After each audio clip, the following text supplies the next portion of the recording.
Certain of these nations are accumulating gold, such as Russia and China, at rapid rates. Well, they watch our show.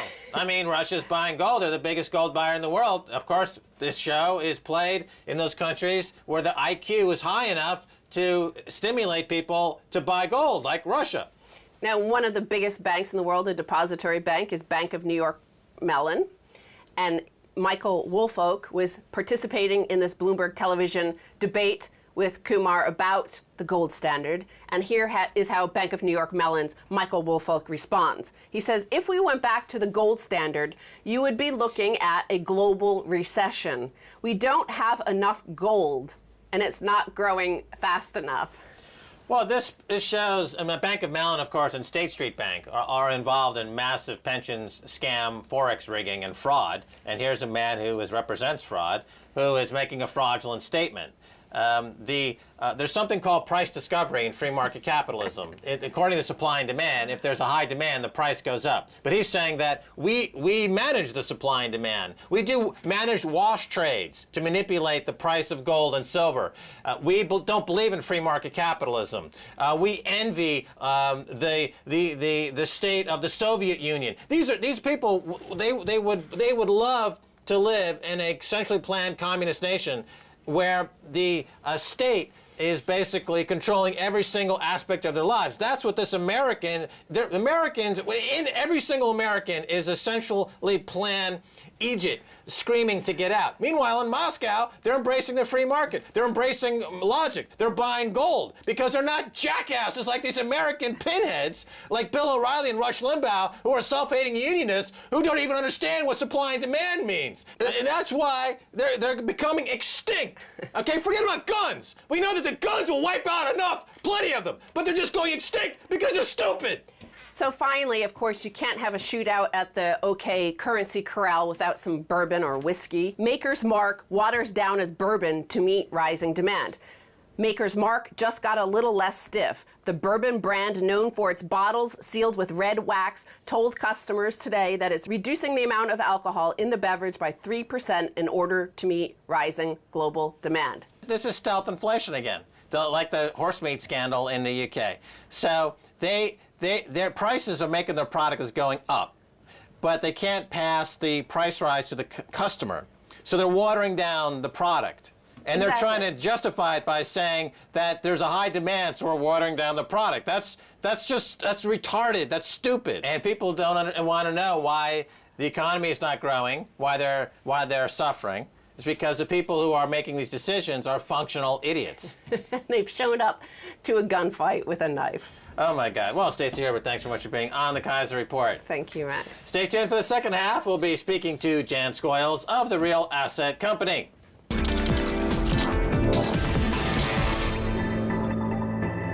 Welcome back to the Keiser Report. I'm Max Keiser. Time now to turn to Jan Scoyles of the Real Asset Company. Jan, welcome back to the Keiser Report. Thank you for having me. All right, Jan Scoyles. In a statement this week, G7 finance ministers and central bankers insisted they remain committed to exchange rates driven by the market, not government policy. Do you believe them? I don't particularly believe them. I think the statement that came out from the G7 was quite confusing for everyone because they basically said that they don't support people that are affecting their exchange rates individually. As a collective group, it was hinted that that might not be such a bad idea like they did back in 2009 with the G20, but they support it maybe in domestic monetary policy actions. So we all know that there's a currency war going on and we're heading that way, and devaluation of currencies is happening, whether it's openly happening or it's just happening individually. No statement can change the fact or what everyone can clearly see. So yeah, there's a G20 meeting today. It seems like the G20 meeting coming after the G7 meeting. You've got the G7 are the debtors, and now they're going to meet with their creditors, and they're coming up with a plan to meet with the creditors, the Chinas and the Russias of the world who are financing the West, so to speak. What's going to be their plan? Well, I think they're going to go with the same policy because I think they're trying to go in with a united front, aren't they? And Japan, who, this is all kind of started from, that this currency war was happening. And meanwhile, like you say, you've got the creditor nations in the G20, and we've had at least 3 or 4 years of those nations saying that these currencies are being devalued and, we want to see something being done, and the way that the international currency system is being run is too dollar-centric, and it's not fair on them. Brazil said that a couple of years ago, and they're now bringing it back, that they'd like to see a more internationally diverse international system. So I think it'll be interesting to see what happens this weekend, but I don't think a huge amount is going to come out of it because, we need to, the G7 are too powerful to really want to change things at the moment. Yeah, it's funny that because they're saying that talk of a currency war is damaging, and they don't seem to recognize that there is a currency war going on right now. So when are they going to realize that it's kind of like they're stumbling into World War I? World War I, people were kind of posturing, and then a shot was fired, and then there's a world war going on.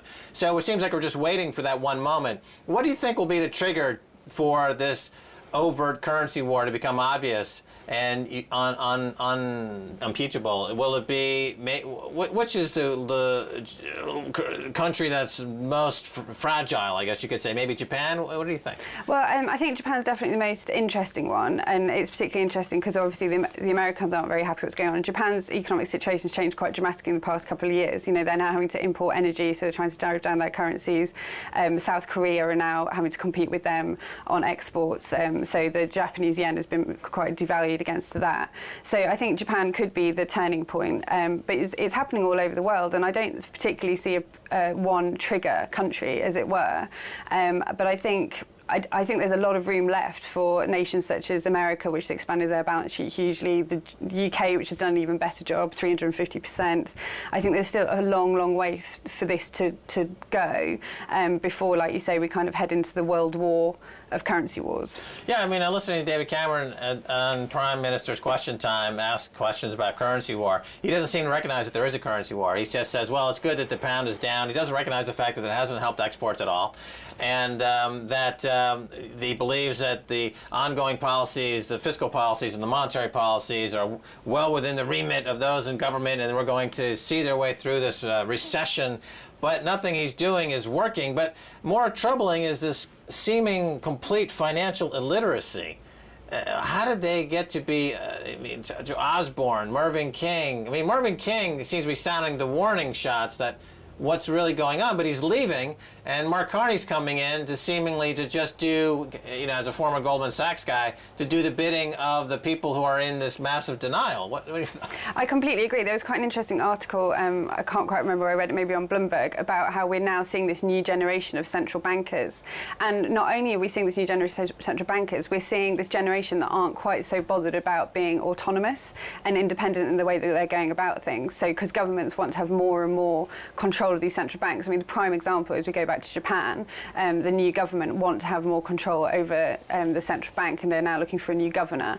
Rumours are that the current governor, who's retiring, isn't quite so keen to be going down this inflationary route and to be raising the inflation target. So I think it's, there's a report which I think we're going to discuss later on, which says that the reason governments won't be wanting to go back to the sound monetary policies is because it doesn't work in their favour, and that's ultimately what it's come down to. There's no quick gains to be made when you've got sound monetary policies, and governments are there for quick gains, and central bankers are now being brought in who can help them, kind of just prop things up and pretend things are okay for, until they can find the next thing to make it look like it's okay.